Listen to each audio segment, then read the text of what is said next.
Hey class, how are you?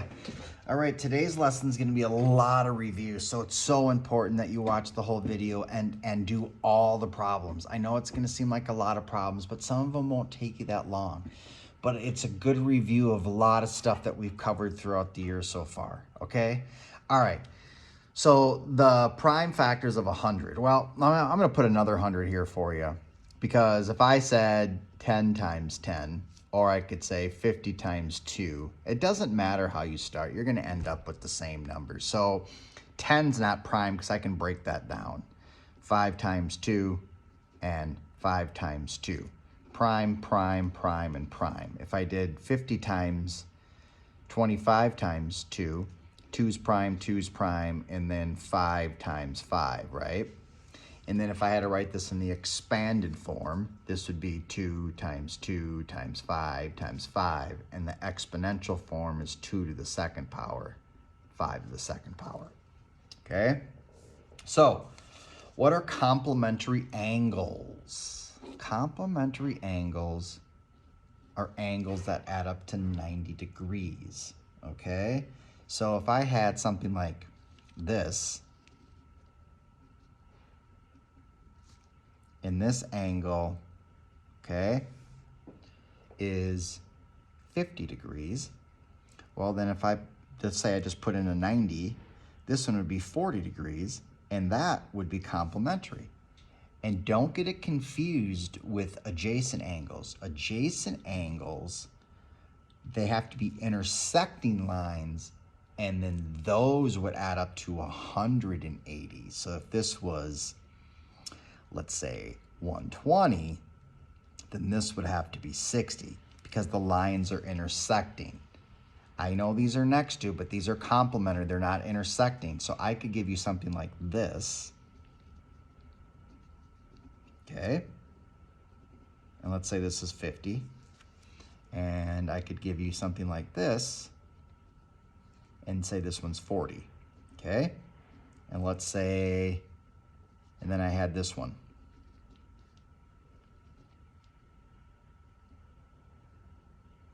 10 degrees. And I said, choose the complementary angles. Well, you'd have to choose this one and this one because complementary angles are 90 degrees, okay? And so supplementary angles, if complementary 90, supplementary are 180 degrees. So you have to find two angles that add up to 180 degrees, okay? So, well, it doesn't even have to be two angles. I mean, it could be three angles. It just supplementary, it has to be 180 degrees, okay? So if you take this example, you could apply it to the same thing. It just has to be 180 degrees. It's just understanding the vocabulary. All right? Okay, awesome. So if the volume is 300, what is the height? Well, all right, the volume's the key language there, and that's length times width times height, and they tell us the volume, the total is 300, right?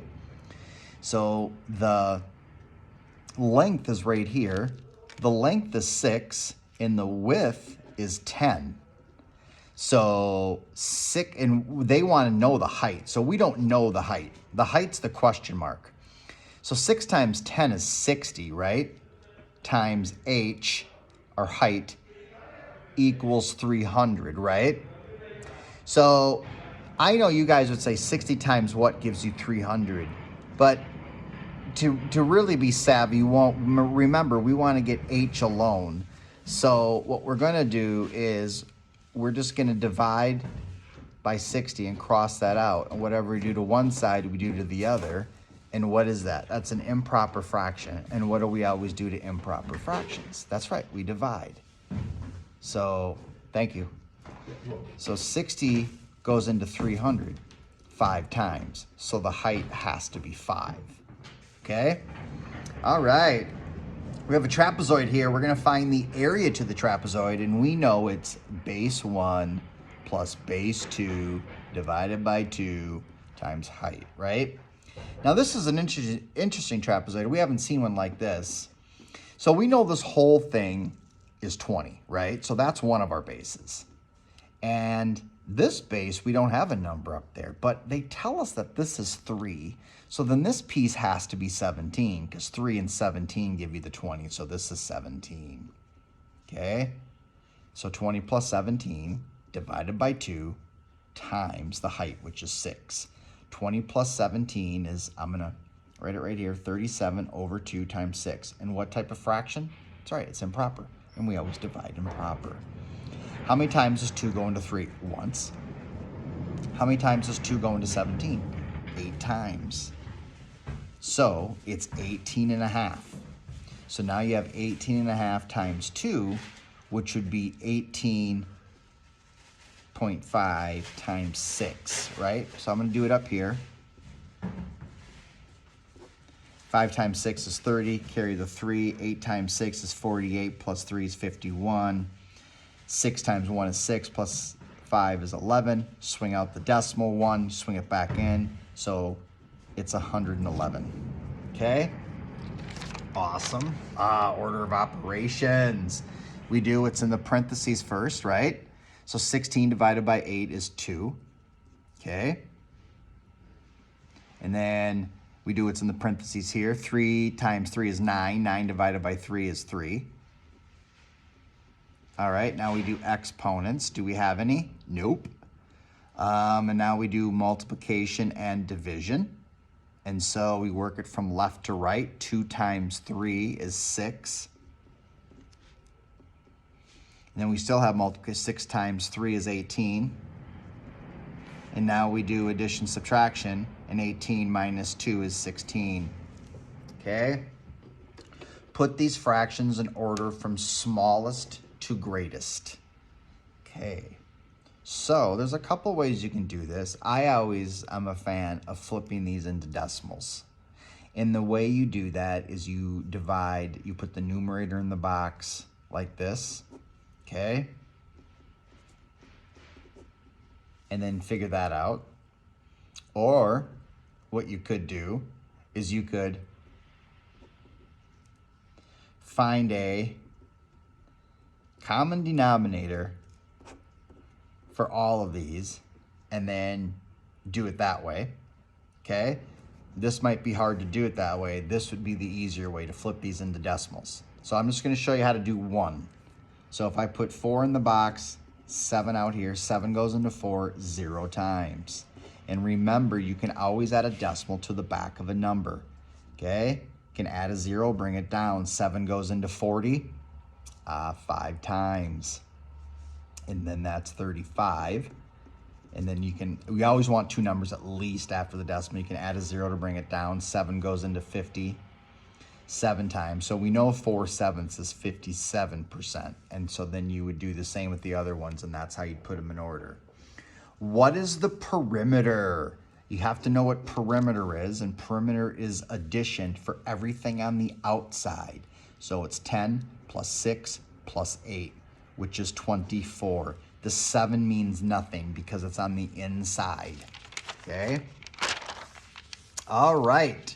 We have to divide 4 and 4/5 divided by 6/10. So we have to change these into improper fractions. So 5 times 4 is 20, plus the numerator is 24/5 divided by 6/10. And when you divide, this changes into multiplication, and you invert that. So you have 24/5 times 10/6. And now you cross reduce. What goes into 5 and 10? 5 does. 5 goes into 5 once. 5 goes into 10 twice. What goes into 6 and 24? 6. 6 goes into 6 once. 6 goes into that 4 times. 4 times 2 is 8. 1 times 1 is 1. And anytime you have the numerator sit over 1, it's always the numerator, or you can ask yourself, how many times does 1 go into 8? And it goes in there 8 times. All right, you went to Red Cow. Your bill was $53.61. You left a 20% tip. What did I tell you that you do when you see 20%? Or you see a percent, sorry. You always change it into a decimal. You can add a decimal, and then you swing it over 2 places. And then what do? That's right, you multiply. So you take $53.61 times 0.20. 0, 0, 0, 0, 2, 12, 6, 7, and 10. Okay, 1, 2, 3, 4, 1, 2, 3, 4. So how much was the tip that you left? The tip was $10.72. How much was the bill after I include the tip? So what do you have to do with this? That's right, you have to add it into the original cost. And what's the rule when adding and subtracting decimals? You always have to line them up. Okay? And then you would just bring down the decimal and add that up.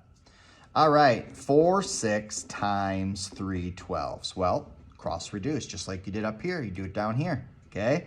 What goes into 3 and 6? 3 does. 3 goes into 3 once, 3 goes into that twice. What goes into 4 and 12? 4. 4 goes into 4 once, 4 goes into that 3 times. 1 times 1 is 1. 2 times 3 is 6. 1/6. All right. Okay, we have to subtract mixed numbers. The rule is we always need a common denominator when adding and subtracting fractions. What does 7 and 3 go into? 21. Remember your safety net. If you don't know, you can always multiply the two denominators together. It doesn't make it the lowest, but it'll get you started. 3 goes into 21 7 times. The rule is whatever you do to the bottom, you gotta do to the top. 7 times 3, whatever you do to the bottom, you gotta do to the top. 6 take away 7, you can't do, so you must borrow a whole. Well, 21 is your denominator, so the whole would be 21 over 21 because that's one whole. And now you can add that, which is 27 over 21. 27 minus 7 is 20 over 21. 5 minus 3 is 2. There you go. Okay. Who doesn't like neighbors? The P. So the 4's got to move. So if it's a +4, make it a -4. The rule is whatever you do to one side, you got to do to the other. Okay, who doesn't like neighbors? The P. So the 3's got to move. Well, I can divide that 3 by 3. And now I have P alone. Whatever you do to one side, you got to do to the other. And we have an improper fraction. And 3 goes into 15 5 times. Ooh, they want to know, is this equal, less than, or greater than? So I always say read it like money, and you want two numbers after the decimal. So I can add a 0. So I read that as $7.30. And if I say I want two numbers after the decimal, $7.03. Well, it would be that simple. It would be C. Okay? So once again, if you read decimals like money, okay, so what happens if I had this? Okay, and I had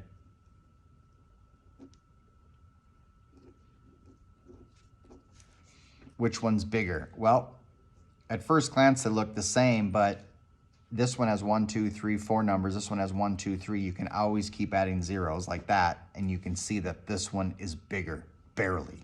Okay, -17 plus a -4. You always take the symbol in front of the number. So if I had a number line, here's 0, and it's -17, say it's right here, plus a -4. You always take the symbol in front, so you'd hop this way. 1, 2, 3, 4. So I'd be at 21, but it would be a -21. Remember the rule, when you multiply or divide two negatives, it turns into a positive. The area of a parallelogram. What makes a parallelogram unique? That's right, you can cut off this piece here and put it right here, and it makes a what? That's right, it makes a perfect rectangle, and the area of that is just base times height, or length times width, which is 10 times 4, which is 40. All right, round to the nearest thousandth, okay? So you have to find the thousands place. Tens, hundreds, thousands. Underline that, you go to its neighbor, and remember, 5 or more, add 1 more. 4 or less, let it rest. Well, we let it rest, so it becomes this. If you want to add the 0, you can. Okay? Here are more of my quiz scores from the quarter. All right, it says find the mean. Okay, so I had 6, 6, 6, and 6, so I have to add. Mean means you add up all the scores. So 6 plus 6 plus 6 plus 6. That is 24. And then I have 7. I got to add 7 to that. That's 31. and then I got to add 8, that's 39, and then I got to add 10 and 10, that's 20, that's 59, and then add the 12. And so that would be 71. 71 goes in the box. How many numbers did I add? 1, 2, 3, 4, 5, 6, 7, 8, 9. Okay.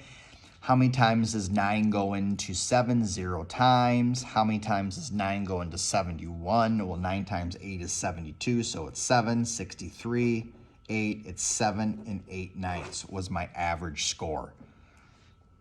Okay? That's how you do that. You add up all the numbers, and then you divide by how many numbers you added. All right, I made $103 in 10 hours. How much did I earn per?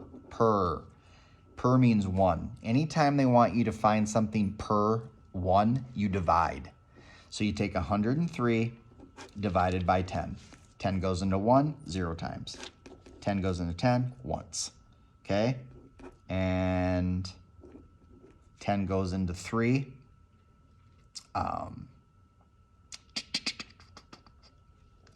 0 times. Okay? And since I'm making a decimal, I can add a decimal to the back of the number. How many times does 10 go into 30?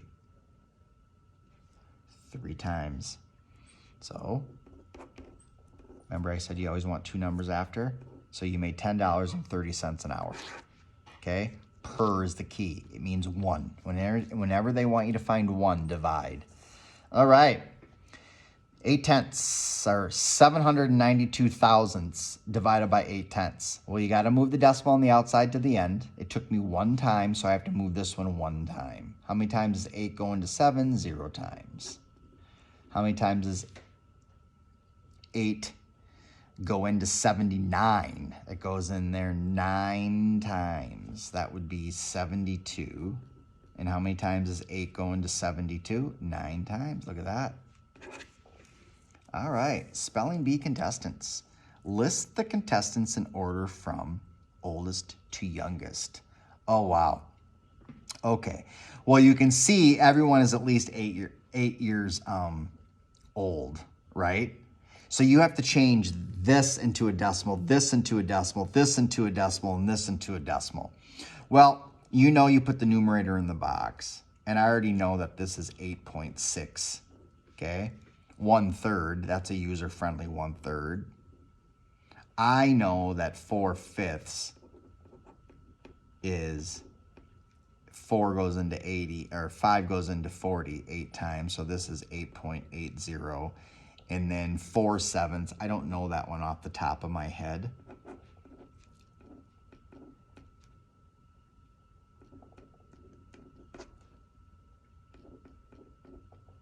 $57. So here we go. So they want to know who's the oldest. Well, the oldest is Bam Bam. Okay? Oh, a little Flintstone action here. Okay, so Bam Bam is the oldest. Who's the second oldest? Would be Barney. Okay? And then Dino would be the third oldest. And then Fred would be the youngest. Okay? Once again, flipping these into a decimal will help you get this. All right? All right, you guys, great job. Good luck on the review, and we will see you soon.